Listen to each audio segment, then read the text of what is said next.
they probably gave me more names before I was a scary guy, but I didn't know it. I mean, the scary guy, he's supposed to be a killer, a murderer, a drug dealer. He's insane, he's crazy, he's a lunatic, he's a maniac. He must have had child sexual assault. He's a rapist. Those are common names that people give me. Those are just run-of-the-mill thoughts that I see all the time.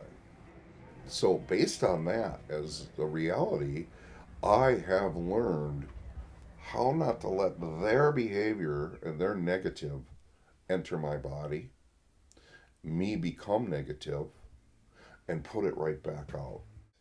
As long as you're awake, you're receiving it, and it's going in your body, in your mind. So that is the first piece. That's the foundation to understanding how it works. If you don't understand how it works, then you're a victim. You automatically turn into a victim. I see victims walking down streets all over the world. I see people reacting to people full time, and what do? Well, they blame the guy that made the energy. That's what they do. You know, well, it's his fault. Well, no, it's not. It's your fault. It's your fault for becoming what you just heard. And they don't get that, see? So what you have to do is you have to break it down into a reality, is that it's all moving and it's all flowing and you are part of it. You now have to decide who created it, where does it belong, and how did it get to you? And these are pieces that it takes time to learn how to do that. And if they don't get it and they don't even see it, you can see what happens. You can see the results instantly. So I think this is very, very key and important that people fully understand that they have that power. I think they walk around powerless. They walk around powerless and they live as a victim, blaming other people full time. That's what I see.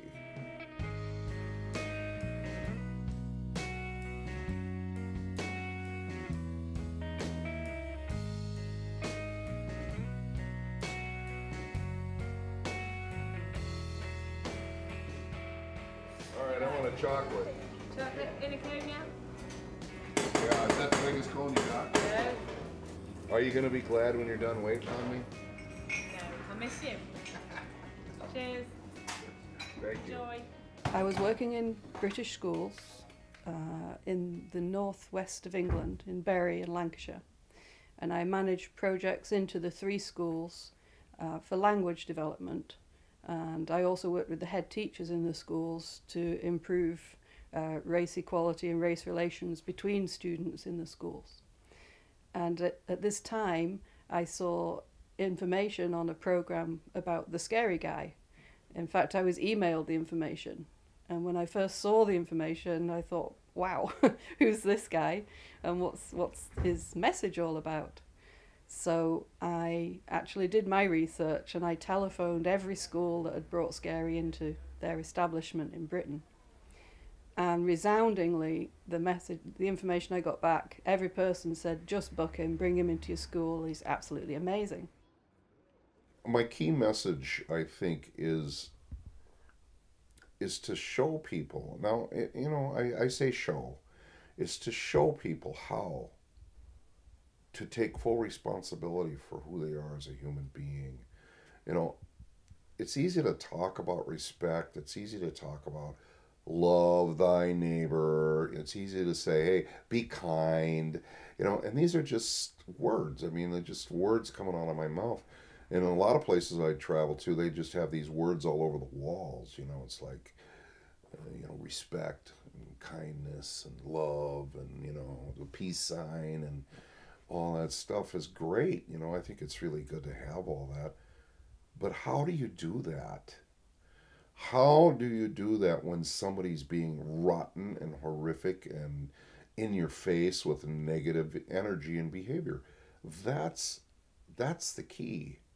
How do I maintain my self-importance, my self-integrity? How do I maintain myself loving other people when I'm confronted with negative? That's really the bottom line to who I am.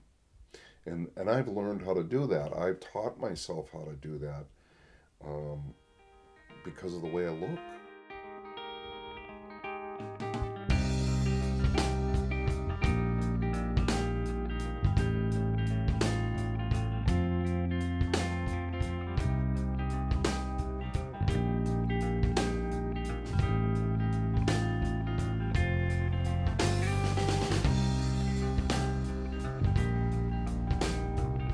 I'd done my research about the scary guy before I brought him into the schools, but there was nothing that changes the moment when you first meet him.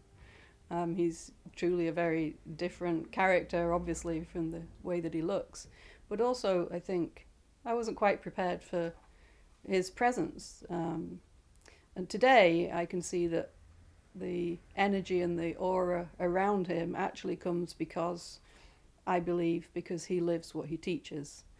For first 43 years of my life, I lived as a victim. I did. And I didn't like it. I didn't show it. I didn't show that side of me because I was a tough guy. You know what I mean? I didn't show that it hurt me. I didn't act like it hurt me. I laughed it off. I pushed it away. I came up with all kinds of ways to be tough, to confront them, all that stuff. But down deep, you know what? Because of my conditioning, it bothered me a lot. It felt really rotten, and I didn't like it. And I think that's part of why I made changes. Because when I got tattooed and all that stuff escalated. It's like you take the stereo volume and you just turn it way up to max. And you turn the volume up to max, and it's loud all the time.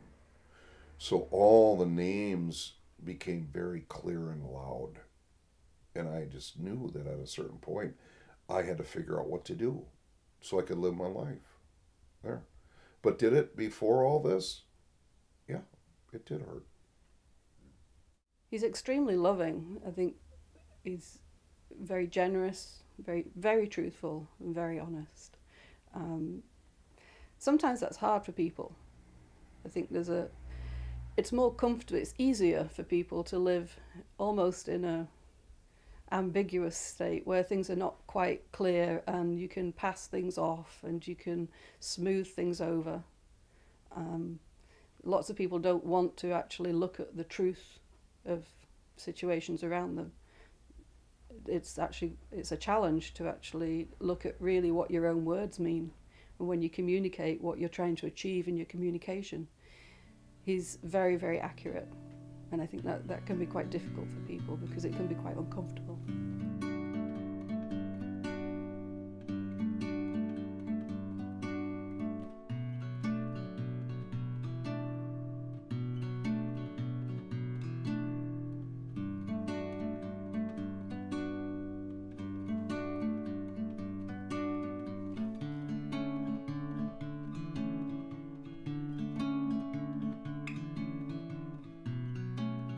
I answer all my own email. The hardest part for me about my own email is I get over 10,000 letters and messages a month. And the most difficult part of that is that I don't read and write. I've never read a book my whole life. People say, well, how do you do that? Well, I can see some of the words because I have a reading disorder.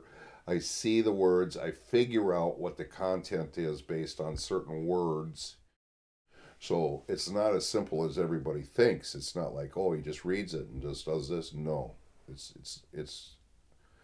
a lot of work, but I do it. I do all of that. And the irony, I guess, if there's such a thing as irony, because I've never read a book or I don't read and write. I live in this little village, which is a book town, which I think to me is a joke. I mean, it's just complete. I guess I could look at it as punishment, maybe. I don't know, for all my past deeds or whatever. You're gonna live in a town where all they do is sell books, and you can't read and write there. So that's what I do, and I'm okay with it.